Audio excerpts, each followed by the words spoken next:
माता सीता का अपहरण हो चुका है। माता सीता का अपहरण रावण कर चुका है। प्रभु श्री राम व्याकुल हैं, प्रभु श्री राम दुखी हैं। प्रभु श्री राम को आकर हनुमान जी महाराज ने संदेश दे दिया है कि हे मेरे भगवान, हे मेरे प्रभु, मैं देवी सीता से मिलकर आया हूं।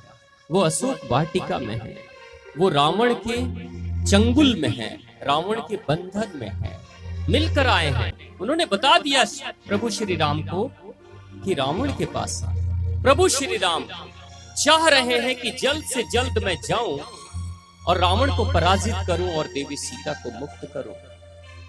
बैठे हुए हैं, हनुमान जी महाराज से विचार विमर्श कर रहे हैं। लक्ष्मण जी महाराज उनके साथ हैं, लेकिन अफसोस की बात है, सब कुछ जानते हुए भी प्रभु श्री राम कुछ नहीं कर पा रहे हैं, क्योंकि बरसात के दिन चल रहे थे और बरसात के दिनों में सेना लेकर नहीं जा सकते, युद्ध नहीं कर सकते। 3 महीने तक प्रभु श्री राम बैठे रहे और मौसम के ठीक होने का इंतजार करते रहे। मौसम जब ठीक हो गया, जब सुग्रीव का साथ मिलने लगा, सुग्रीव ने कहा कि मैं पूरी सेना के साथ चलूंगा और आपकी मदद करूंगा, देवी सीता को मुक्त कराऊंगा। बावजूद उसके भगवान श्री राम अपनी सेना लेकर नहीं चल रहे। एक दिन बैठे बैठे लक्ष्मण जी महाराज कहते हैं, भैया अब किस चीज का इंतजार कर रहे हो? भैया अब किसका इंतजार कर रहे हो? अब तो आपके पास सेना भी है, अब तो पता है कि हमारी भाभी माँ कहाँ रहती है, हमें पता है, अब हम क्यों इंतजार कर रहे हैं भैया? प्रभु श्री राम कहते हैं, मैं भी यही सोच रहा हूं कि अब हमें कार्रवाई करनी चाहिए, अब हमें कुछ करना चाहिए। बहुत दिन हो गए, देवी सीता इंतजार कर रही होगी।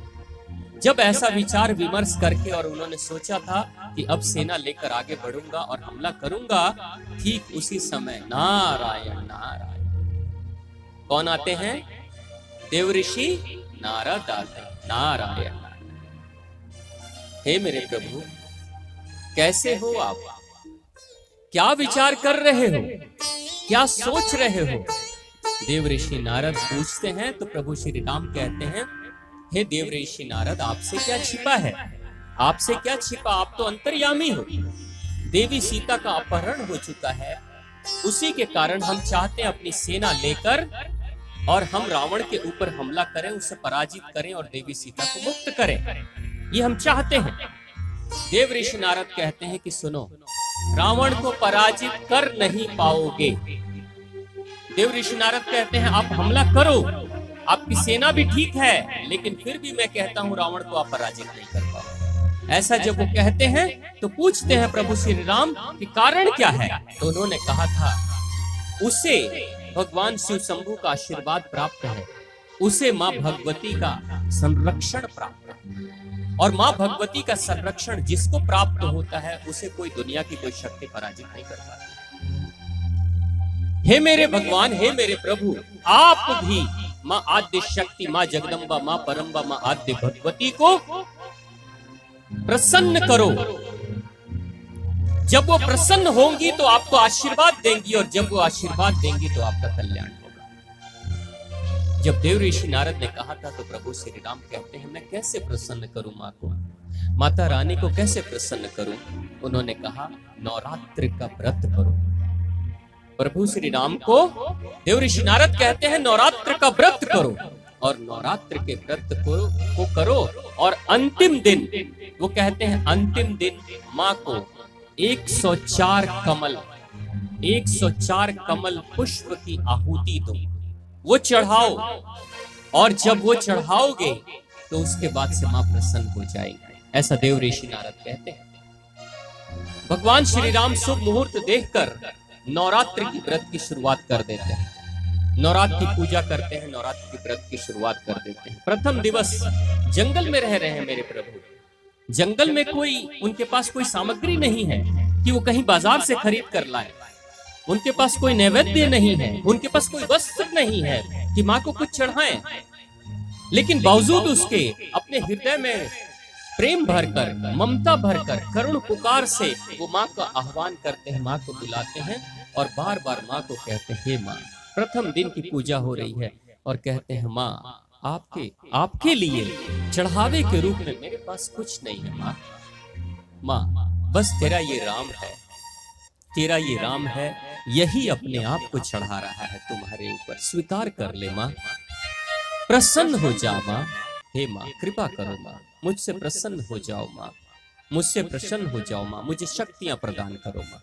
प्रथम दिन की पूजा हो जाती है, दूसरे दिन की पूजा हो जाती है, तीसरे दिन की पूजा, धीरे धीरे करके 8 दिनों की पूजा नवरात्र व्रत हो चुका है। 8 दिनों का नवरात्र व्रत हो चुका है। 9वें दिन की पूजा है, पूर्णावती होनी है। लेकिन देव ऋषि नारद ने क्या कहा था, क्या चढ़ाना है, क्या चढ़ाना है? कमल पुष्प कितने? 104 कमल पुष्प चढ़ाने। प्रभु श्री राम सुबह के लगभग 3 बजे 3:30 बजे के आसपास ही अपनी कुटिया से निकल जाते हैं और लक्ष्मण जी महाराज को कहते हैं, लक्ष्मण मैं आता हूं, मां के लिए पुष्प एकत्रित करके आता हूं।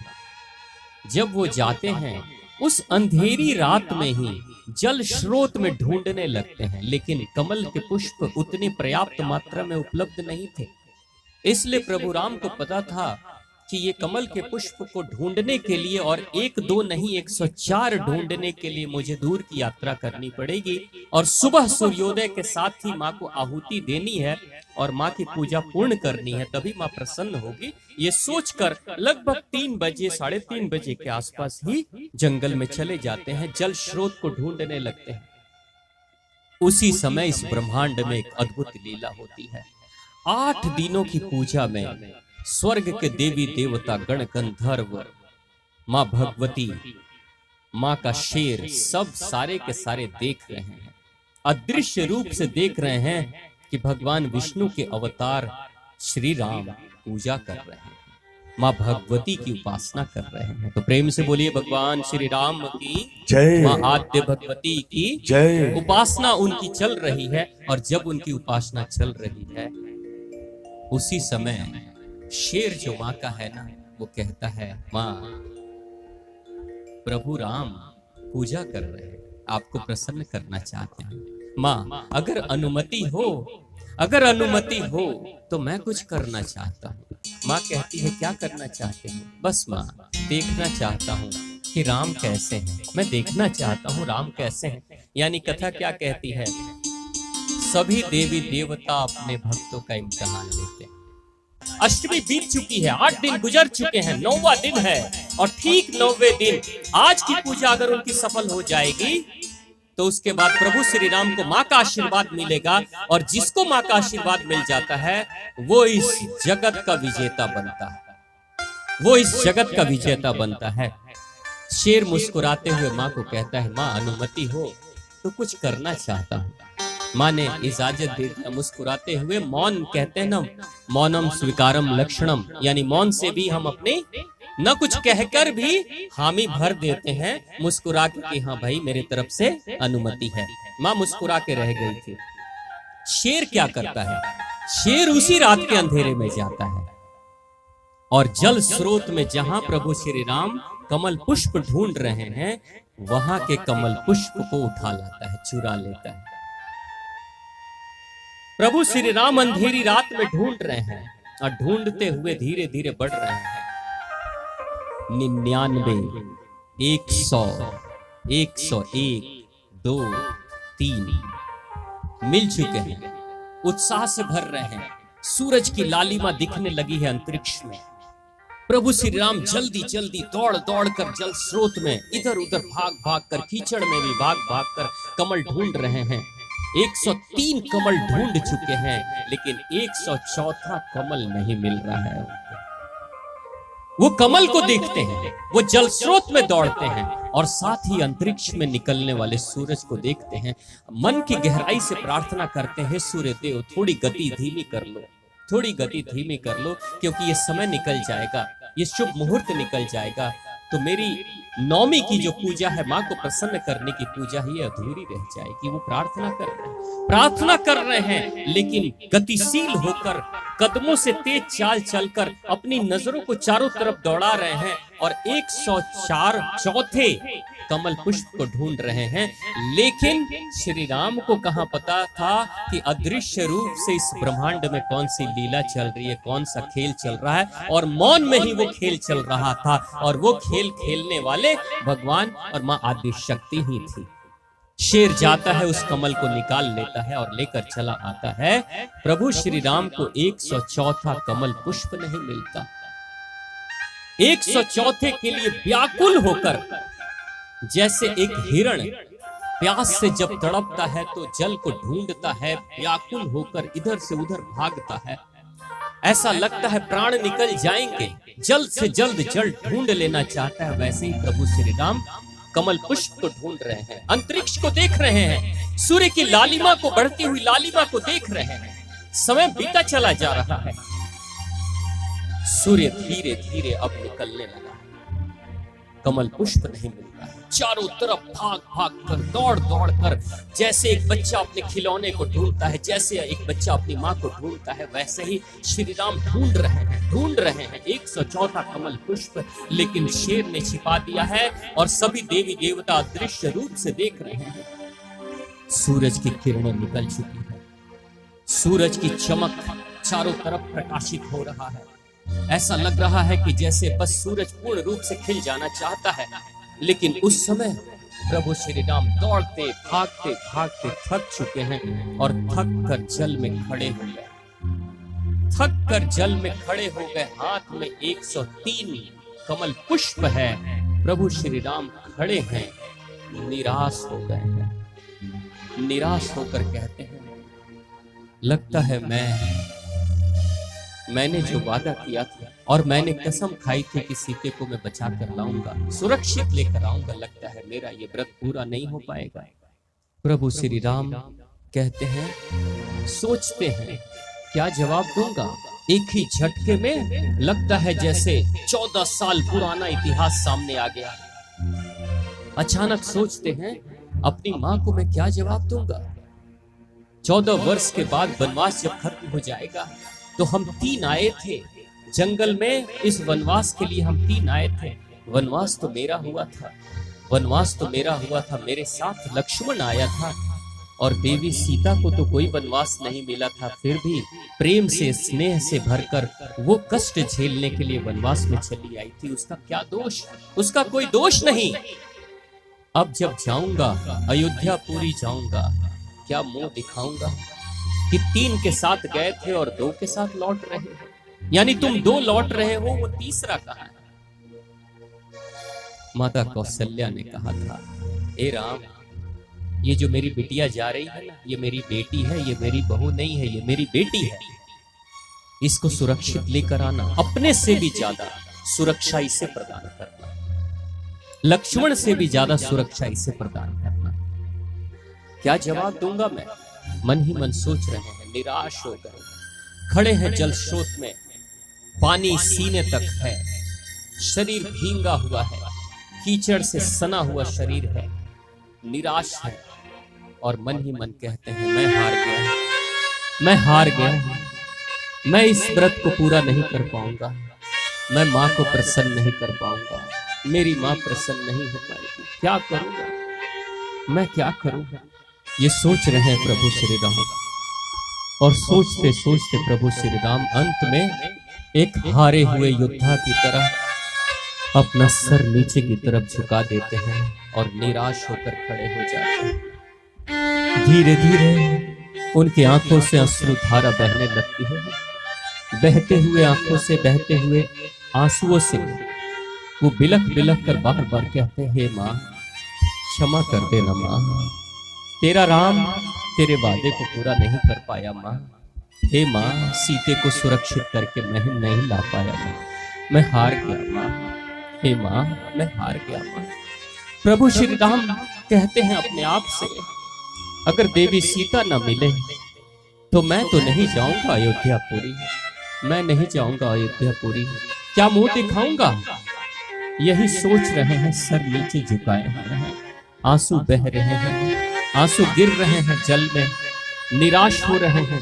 सूरज की किरणें धीरे धीरे ऊपर की तरफ आ रही है और सूरज की किरणें जब तेज हो जाती है, ठीक उसी समय प्रभु श्री राम अपने झुके हुए सर से नीचे की तरफ देखते हैं।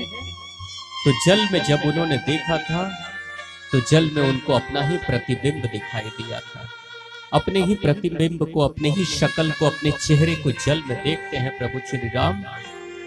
और जब उन्होंने देखा था तो माँ को बार बार याद कर रहे थे, माता कौशल्या को बार बार याद कर रहे थे। अचानक लगा जैसे माँ कौशल्या की आवाज कानों में गूंज गई है। अचानक लगा जैसे माँ कौशल्या पुकार रही है, बुला रही है, आवाज लगा रही है, हे मेरे कमल नयन, कहाँ हो मेरे कमल नयन, कहाँ है मेरा कमल नयन। कमल नयन, कमल नयन, कमल नयन नाम की आवाज गूंज रही है बार बार कानों में। प्रभु श्री राम को लग रहा है माता कौशल्या पुकार रही है कि तू मेरा कमल नयन है, तू मेरा कमल नयन है। वो राम नहीं कहती थी, वो कहती थी मेरा कमल नयन कहाँ है। अचानक प्रभु श्री राम ने जब अपने प्रतिबिंब को देखा था जल स्रोत में, तो देखकर उत्साहित हो गए थे और उत्साह से भरकर अपने 103 कमल को हाथ में लेकर जल स्रोत से बाहर निकलते हैं। दौड़ते हुए, भागते हुए उस स्थान पे पहुंचने की कोशिश करते हैं जहां पे उनकी पूजा होनी थी, जहां पे माँ को प्रसन्न करना था। उस स्थान की तरफ दौड़ते भागते हुए चले जाते हैं। जब वहां पहुंचने वाले होते हैं, स्वर्ग के देवी देवता सभी देख रहे हैं, व्याकुल है। सबने कहा, सबने सोचा ये श्री राम कहाँ जा रहे हैं, क्यों जा रहे हैं पूजा करने। जब 103 कमल इनके पास में है, जब 104 कमल नहीं है, तो अधूरी पूजा करने क्यों जा रहे हैं। लेकिन प्रभु श्री राम जाते हैं, अपने हाथ पैर को धोते हैं, अपने आप को स्वच्छ करते हैं और जाकर पूजा की वेदी पर बैठ जाते हैं। पूजा की वेदी पर बैठ जाते हैं और माँ का आह्वान करने लगते हैं, माँ का मंत्र जाप करने लगते हैं, माँ को पुकारने लगते हैं, माँ को बुलाने लगते हैं। शेर देख रहा है अंतरिक्ष में, और शेर जब देख रहा है तो व्याकुल है शेर, ये क्या हो रहा है, ये पूजा कैसी शुरू हो गई है, ऐसी कैसी अधूरी पूजा श्री राम कर रहे हैं। माँ भी देख रही है कि ये मेरा बच्चा क्या कर रहा है, मेरा राम क्या कर रहा है। माँ भगवती देख रही है। श्री राम बैठ गए हैं, माँ का मंत्र जाप कर रहे हैं। एक मंत्र जाप करते हैं, एक पुष्प की आहुति देते हैं, दूसरा मंत्र जाप करते हैं, दूसरे पुष्प की आहुति देते हैं, तीसरा मंत्र जाप करते हैं, तीसरे पुष्प की आहुति देते हैं। धीरे धीरे करके 90, 91, 99, 100, 101, 102 आहुति दे डालते हैं। 2 कमल बचने वाले हैं, 103 कमल चढ़ा देते हैं और मंत्र जाप कर लेते हैं। शेर की दिल की धड़कन तेज हो गई है। शेर जो इम्तिहान ले रहा है, स्वर्ग के देवी देवता व्याकुल होकर देख रहे हैं। ठीक उसी समय 104 मंत्र का जाप श्री राम करते हैं और जैसे ही 104 मंत्र का जाप करते हैं, जैसे ही 104 मंत्र पूरा होता है, ठीक उसी समय हाथ में एक भी पुष्प नहीं है, एक भी कमल नहीं है, लेकिन श्री राम अपने दाहिने हाथ से बगल में पड़ी हुई तीर को निकालते हैं, तीर को जमीन से उठाते हैं और कहते हैं मैं आपकी शक्ति माँ जगदम्बा माँ परम्बा। मेरी माँ कौशल्या कहती थी कि मेरा राम कमल नयन है, यानी मेरी आंखें ही कमल नयन जैसी है। आज मैं अपने ही एक आंख को आप पर चढ़ाता हूँ, आपको अर्पित करता हूँ। 104 कमल नयन मेरे नेत्र के रूप में आपको अर्पित कर रहा हूँ। जैसे ही श्री राम ने अपने ही आंख में तीर लगाया था, ठीक उसी समय साक्षात मां प्रकट हो जाती है, बादलों की गर्जना होती है, शेर पे सवारी होकर मां प्रकट हो जाती है, अष्टभुजाधारी प्रकट हो जाती है। और मां जब प्रकट हो जाती है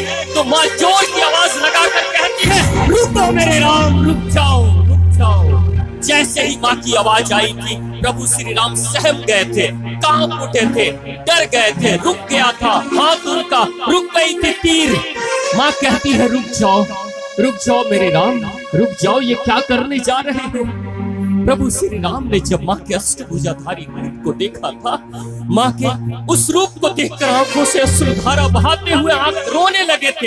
एक छोटे नन्हे मुन्ने बालक की तरह श्री राम रो रहे हैं, बिलक बिलक कर रो रहे हैं और कह रहे हैं मेरी माँ मैं क्या करता हूँ माँ, मेरे पास दूसरा कोई विकल्प नहीं था। मैं माता कौशल्या के पास हम 2 भाई नहीं जा सकते हैं, हम 3 थे और 3 आए थे और 3 ही जाएंगे। इसलिए मैं अयोध्यापुरी के लोगों को अपना मुंह नहीं दिखा सकता हूँ। माँ, हे माँ स्वीकार कर लो माँ, मेरी पूजा स्वीकार कर लो माँ। हे माँ, मेरे प्रसाद को स्वीकार कर लो माँ, मेरी आहुति को स्वीकार कर लो माँ, 104 कमल को स्वीकार कर लो माँ। जैसे ही हाथ जोड़कर प्रार्थना करते हैं, माँ कहती है, रे बाबरा, अरे तेरा इम्तिहान ले रहे थे हम लोग, हम तो देखना चाह रहे थे कि मेरा राम करता क्या है। माँ आदि शक्ति कहती है कि तू कितना नादान है, तू कितना प्यारा है। अरे कोई अपनी जान भी देता है, कोई अपनी आंखों को भी देता है, लेकिन तूने तो अपनी आंख मुझ पे चढ़ाने की कोशिश की है। हे मेरे राम, मैं प्रसन्न हूँ, मैं खुश हूँ, मैं प्रसन्न हो गई तुमसे। जा, मैं तुझे वरदान देती हूँ कि तुम जब तुम चलोगे तुम्हारी सेना चलेगी, तो मेरी योगनियां ही वानर सेना के रूप में तुम्हारा साथ देगी, तुम्हारे साथ चलेगी। उस दशानंद से मैं भी दुखी हूँ, मैंने उसे सुरक्षा प्रदान किया है, भगवान शिव शंभू ने उसे सोने की लंका दी है, लेकिन आज मेरे ही सोने की लंका में मेरी ही सुरक्षा प्राप्त करके वो स्त्रियों का अपहरण करता है, स्त्रियों को मारता है, बेइज्जत करता है, वो तीनों लोगों में अत्याचार फैला रहा है। इसलिए मैं भी दुखी हूँ, मैं भी संताप से भरी हूँ, और मैं भी चाहती हूँ कि उसकी शक्तियों का ह्रास हो, उसका नाश हो, और धरती पे पुनः एक बार धर्म की स्थापना हो। हे मेरे राम, जा, मुझे तेरा आशीर्वाद है, मैं प्रसन्न हो गई, और तुम इम्तिहान में उत्तीर्ण हो गए, तुम सफल हो गए। ऐसे ही बोलकर आशीर्वाद और वरदान देकर माँ अंतर्ध्यान हो गई थी, और उसी के साथ स्वर्ग के देवी देवताओं ने फूलों की बारिश की थी, प्रभु श्री राम का जयकारा किया था। प्रेम से बोलिए भगवान श्री राम की जय, माँ आद्य भगवती की जय, भगवान शिव शंभू की जय।